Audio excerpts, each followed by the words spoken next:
April 1971. Canter's Deli, Fairfax Avenue, Los Angeles, 11:30 p.m. A waitress named Linda worked the late shift, 26 years old, single mother of two, working two jobs to keep the lights on.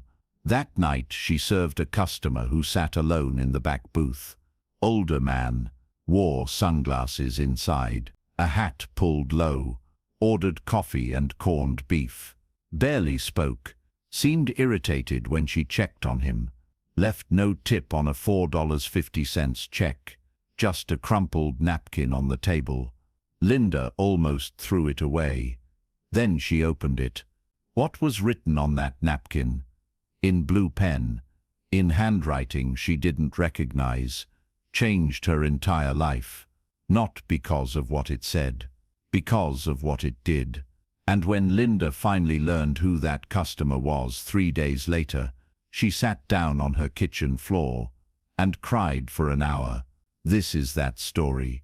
To understand what happened that night, you need to understand who Frank Sinatra was in April 1971. Not just famous, beyond famous, untouchable. He was 55 years old, and at a strange point in his career, he'd announced his retirement in March of that year, told the world he was done. No more concerts, no more records. He wanted privacy, wanted to disappear. But Frank had never been good at disappearing. He was too recognizable, too much himself. So when he did go out, which he still did, because staying home made him restless, he disguised himself. Sunglasses, a hat, sometimes a fake mustache, if he was feeling theatrical. He'd sit in diners and coffee shops, where nobody expected Frank Sinatra to be, and most of the time, it worked. People saw an older man in sunglasses and didn't look twice. Frank had a habit in these moments. He watched people, listened to conversations, observed how waitresses moved through their shifts, how line cooks worked, how regular people lived regular lives. It grounded him, reminded him that the world he lived in, the world of private jets and penthouses and sold-out concert halls, wasn't the only world. Canter's Deli on Fairfax Avenue was one of Frank's regular spots when he wanted to be invisible. It had been there since 1931, open 24 hours, served traditional Jewish deli food, pastrami sandwiches, matzo ball soup, coffee so strong it could wake the dead. The booths were worn leather, the floors were scuffed linoleum.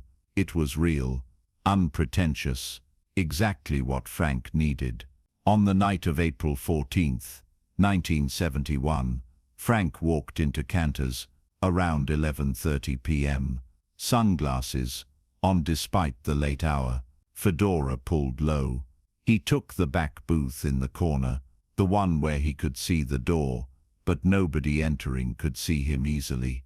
The waitress who came to take his order was Linda Morrison, 26 years old, thin, tired, dark circles under her eyes that makeup didn't quite hide.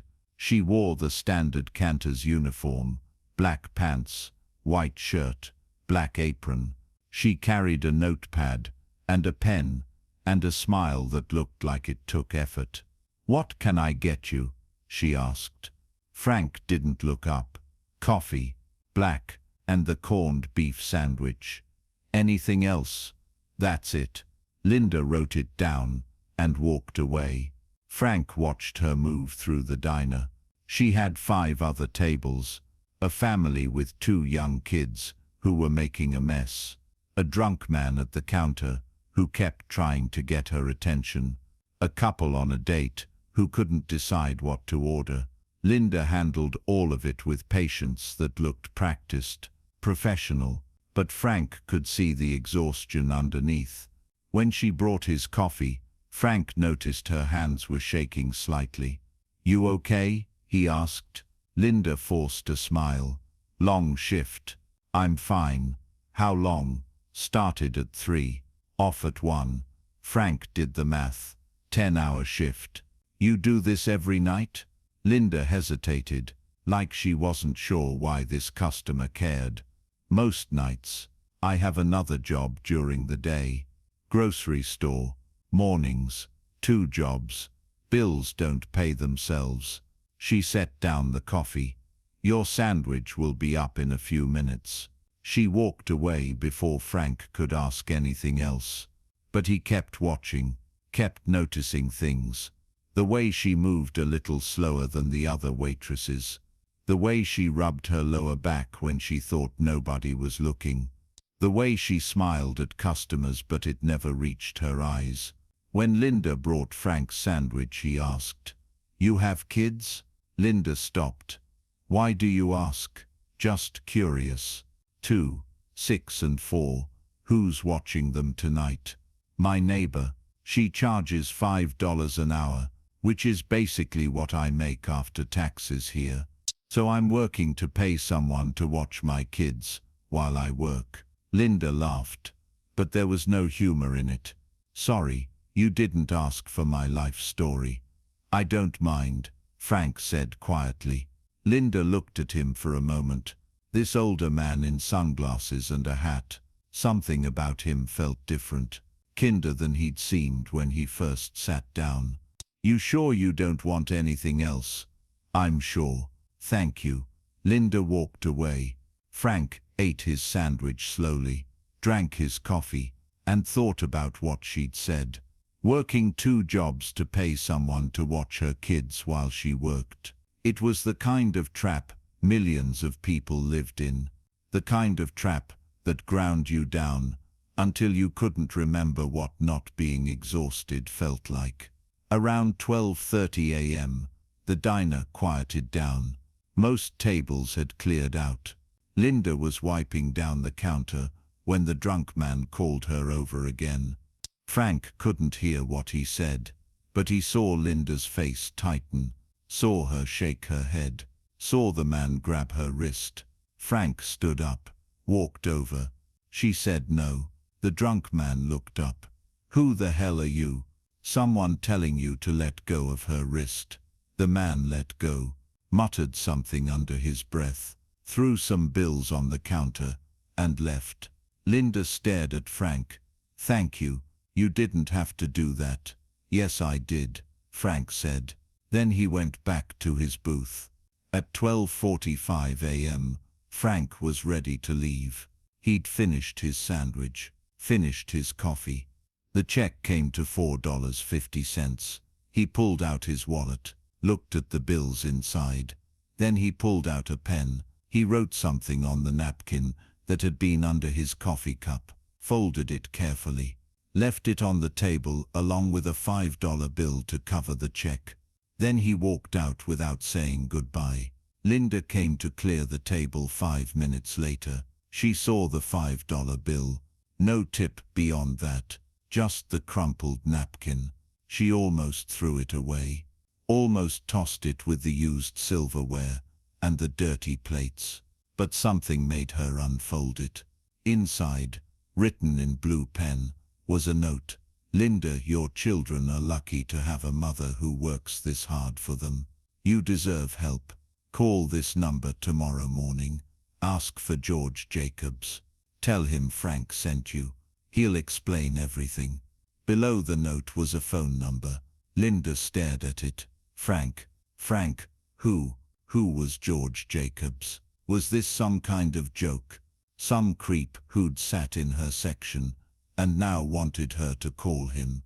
She almost threw it away, but she didn't. She folded it carefully, put it in her apron pocket, finished her shift, drove home, paid her neighbor $30 for 6 hours of babysitting, checked on her sleeping children, and sat at her kitchen table staring at that napkin until 3 a.m.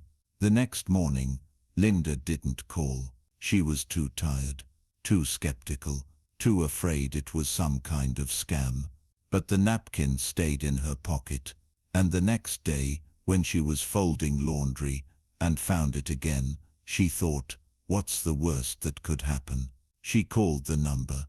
A man answered on the second ring, Jacob's residence. Hi, my name is Linda Morrison. I was told to call this number and ask for George Jacobs. This is George. Who gave you this number? A customer at Canter's Deli. He said his name was Frank. He said you'd explain everything. There was a long pause. Then George said, Linda, can you tell me what Frank looked like? Older, maybe 55, 60, wore sunglasses and a hat the whole time. He was polite, quiet, helped me when a customer got aggressive. Another pause. Linda, Frank is Frank Sinatra. Linda almost dropped the phone. What? He goes to Canter's sometimes when he wants privacy. He must have noticed you were struggling. He called me yesterday and told me your situation. He wants to help. Help how? He set up an account for you. $5,000 for rent, bills, childcare, whatever you need. No strings attached. You don't have to pay it back. You don't have to do anything except take care of your kids and stop working yourself to death. Linda sat down on her kitchen floor. I don't understand. Why would he do this? Because he can, and because he thinks you deserve help. That's it. Linda couldn't speak, just held the phone and cried. Linda, George said gently. Are you there? Yes, I'm here. I don't know what to say. You don't have to say anything.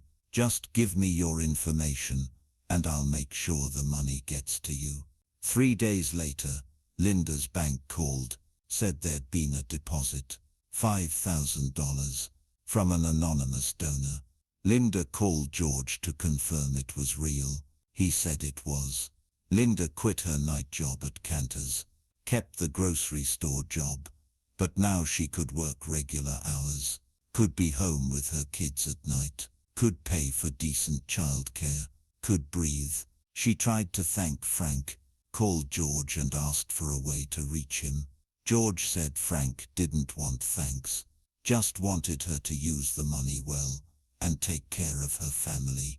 Linda wrote a letter anyway, sent it to George's address. In it, she said, Mr. Sinatra, I don't know why you helped me. I don't know what I did to deserve your kindness, but you gave me something I haven't had in years. Hope. My children will grow up, knowing their mother didn't have to work every hour of every day just to keep us alive. They'll grow up with a mother who's present, who's not too exhausted to read them bedtime stories. That's because of you. Thank you doesn't feel like enough, but thank you. George gave the letter to Frank. Frank read it, didn't say much, just folded it carefully and put it in his desk drawer with other letters he'd kept over the years. Letters from people whose lives he'd quietly changed. People the world never heard about. Years later, in 1998, a journalist researching Frank Sinatra's private philanthropy tracked down Linda Morrison. She was 53 by then. Her children were grown. One was a nurse. The other was a teacher. Linda had eventually gone back to school herself, became a social worker, spent her career helping families in situations like the one she'd been in. The journalist asked her about the napkin. Linda pulled it out of a drawer. She'd kept it for 27 years. The blue ink had faded, but the words were still legible. He didn't have to do that, Linda said. He was Frank Sinatra. He could have left that diner and never thought about me again. But he saw something, saw that I was drowning, and he threw me a rope. Did you ever meet him again? The journalist asked. No, I tried once. Went to one of his concerts in the 80s. Sent a note backstage. George called me the next day and said Frank appreciated it, but preferred to stay private about these things. He didn't help me for recognition. He helped me because that's who he was. Linda looked at the napkin. People remember Frank Sinatra for his voice. for his movies, for his fame, but I remember him for a napkin, for a phone number, for $5,000. That changed everything. That's who he was to me. Not a celebrity, a human being who saw another human being struggling and decided to help. If this story moved you, if you believe kindness doesn't need recognition to be real, subscribe. Tell us in the comments. Has anyone ever helped you when you needed it most? How did it change your life?